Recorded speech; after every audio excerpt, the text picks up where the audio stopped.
Penyanyi Rizky Febian meluapkan kekecewaannya terhadap mantan suami mendiang Lina Jubaedah, Teddy Pardiana. Diketahui, Teddy Pardiana telah ditetapkan sebagai tersangka atas laporan Rizky Febian. Teddy Pardiana menjadi tersangka atas kasus dugaan penggelapan mobil Kijang Innova senilai 120 juta rupiah. Pasalnya, Teddy Pardiana menjual mobil tersebut untuk melunasi hutang mendiang Lina. Rizky Febian mengaku kecewa atas perlakuan Teddy Pardiana. Lantaran bagi Rizky Febian, hal itu bisa dibicarakan baik-baik.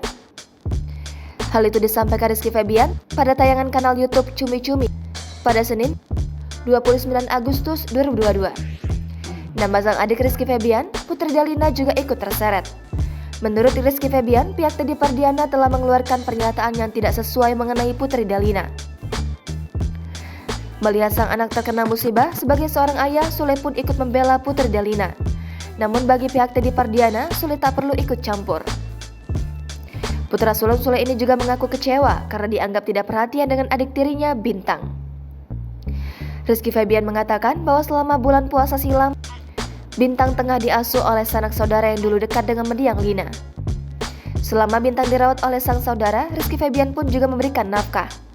Menurut Rizky Febian, soal memberikan nafkah pun tak perlu dipubliskan ke media. Rizky Febian juga mengatakan bahwa Teddy Pardiana jarang menjenguk Bintang saat diasuh orang lain.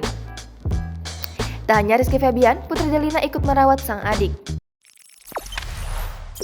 Jangan lupa subscribe, share, komen, dan like ya!